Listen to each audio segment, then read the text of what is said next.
I'm making this video in response to a debate I saw on YouTube between a Muslim and a Jew, where a Muslim was trying to claim that the prophet mentioned in Deuteronomy chapter 18 verse 18 was talking about Muhammad.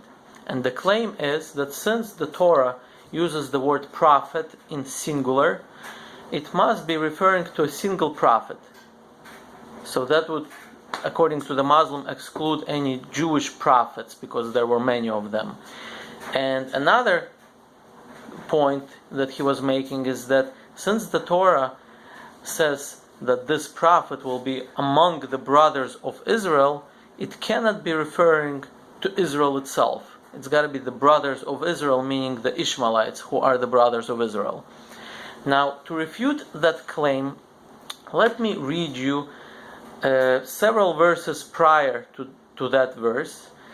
It's actually one chapter prior to that, and that's why it's actually very important to read, the whole Torah in context, and that way you get a better feel for the language that Hashem uses all the time, and for certain phrases that Hashem uses, and you begin to understand them a bit better than just reading just a single part of the Torah. So here's the quote. I'm going to read you the verse. So this is what it says. This comes from Deuteronomy chapter 18, verses 14 and 15.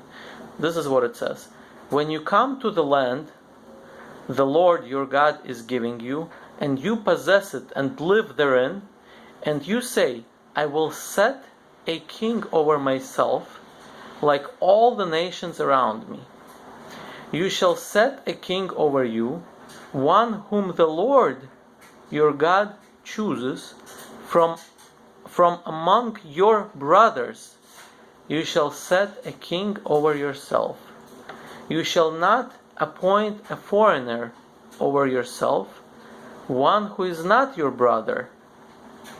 Only he shall not have too many horses for himself, and on and on. And it goes on to list different laws of the king that the king must observe, like not to have too many wives, not to have too many silver and gold, or not to have too much horses. So clearly from these verses we see that when Hashem was speaking about the future kings, he was always also using the singular king, it says. And when it was talking about the future kings who were from the tribes of Israel, we know this from history, from Bible, and actually even from the Quran. I think Quran confirms that all these kings, David, Solomon, Shaul, they were all the descendants of the Israelites. And yet the Torah says it clearly about these kings, among the brothers of Israel, among your brothers.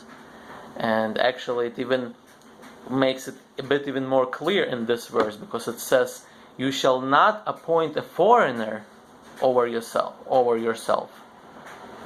And there were many kings, and they were all came from the tribes of Israel. So this, I think, refutes both claims that the Muslims have, where they say that the prophet is Muhammad, that's talking about here. And I think this also refutes the Christian claim, because the Christian also pick up on this verse and say, it's in singular, it says prophet, and therefore it's got to be talking about Jesus. No, we see that the Torah talks in singular in both cases. Now, of course, the question still remains: why does Hashem talk about prophets and kings in the singular in both these cases? Now, the way I understand is like this: that the Torah basically, the purpose of these verses is not to predict of a prophet or of a king. The Torah basically tells us the laws. So in the case of the prophet, the Torah says that when there's going to be a prophet, this is the law how you should test him. And if you keep reading that verse from chapter 18, and you keep reading further on, you'll see that it starts listing the laws of how we are to test the prophet. And same thing with the king. It says, when you will have a king, this is the law that he shall follow. So therefore, there was no need to say that there's going to be many kings. This was not the purpose of these two cases. And with all that said, I want to mention one more thing, that the major problem we have with accepting Muhammad as a prophet is not the fact that he was an Ishmaelite or that he was not, an Israelite descent. I don't think that this was the major issue with us. The major issue with us is that he contradicted the Torah. Now, what do I mean by that? Obviously, there's a lot of similarities between the Quran and the Torah, and so what exactly do I mean is that the Torah clearly tells us, and I'll read you actually the verse about the Sabbath, for example, but actually it tells us this, in many instances. So this is what it says: "Thus shall the children of Israel observe the Sabbath, to make the Sabbath throughout their generations as a covenant forever." That's what it says. That's from Exodus 31:16. Now, God promised us that this is a covenant between you and us and me, Hashem says, forever. Meaning to say that we are supposed to observe God's laws given in the Torah forever. Now, since Muhammad came, and if a Jew was to convert to Islam or embrace Islam, what would the Muslims order him to do? The Muslims would tell him, you don't have to keep Sabbath anymore, because Muhammad came and the laws have changed. You don't have to keep, well, kosher they would agree with, because they keep halal, even though it's not exactly the same, but okay. But actually, let's stick to the kosher. I think that's a major point too of difference. Because according to the Torah, we're not allowed to eat certain animals, like rabbits, camels. Now, according to Islam, as far as I know, I'm not an expert in Islam, but as far as I know from the discussions I've had, that Muslims are allowed to eat these things. They just gotta slaughter it, the correct way. But as far as the Torah goes, the Torah tells us clearly, the only animals we are allowed to eat are those that have split hoofs and chew their cud, which is, the sheep, goat, cow, deer, giraffe actually is one of them. That's an interesting one. So therefore, since the Muslims would tell the Jews, or Muhammad in particular would tell the Jews, you do not have to keep the Torah anymore. So this is the major problem, because according to the Torah, one of the ways we test a prophet is that he cannot contradict the Torah. And actually the Rambam goes on and gives the specific details of how we are to test a prophet. It comes in actually two stages. The first stage is that when we test a prophet, first we listen to what he has to say. If he says something that contradicts the Torah, then automatically he's considered a false prophet. If a prophet tells us that from now on you don't have to keep the Sabbath, or you don't have to keep fast on Yom Kippur, then automatically this becomes a false prophet, because he contradicted the original text, the Torah.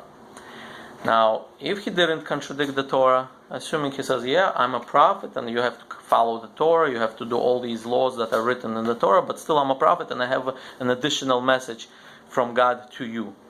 Then we go to the next stage, to the second stage of the test. And what's the second stage? He has to predict something in the very near future, and something that's very illogical to guess that it's going to happen that way, and it has to happen that way to the detail. If there's one little thing missing, then automatically this becomes a false prophet. For example, the Rambam even gives an example. If the prophet says, tomorrow at 6 o'clock there's going to be rain with blood, that's a very unlikely event, right? It's like a miracle if that happens. And the Rambam says, and on the next day there was the rain with blood, something very seemingly, convincing that this was a true prophet. But the Rambam said, but if the rain happened not at 6 o'clock like the prophet said, but at 5:55, for example, right, a few minutes earlier or later, then what? Then this is considered to be a false prophet. The standard is very high. For the prophet to be convincing, the standard is very high. One little detail that he missed, that said he's not a true prophet. And now the question obviously arises, then how did this guy know that there's going to be rain with blood, even if he's not a prophet? Even if he made a little mistake with the time, but still, this was a really good guess.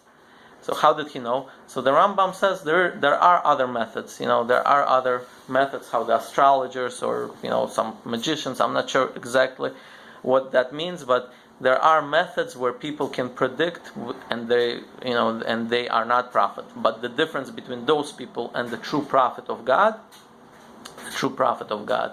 is that the prophet of God knows everything to the detail. To the detail. That's what makes it what makes a difference. Now, with all that said, I would like to praise my Muslim cousins for trying to spread monotheism, and I've seen some debates where they had with atheists, and I really enjoyed those debates. And I would like to praise my Muslim cousins for spreading monotheism in this atheistic and polytheistic world. And I would like to praise the Muslim female cousins for sticking to modesty, walking with their hijab, and showing that they are modest in this immodest world. I think both of us, Jews and Muslims, should be on that same side when it comes to those issues. Thank you for watching.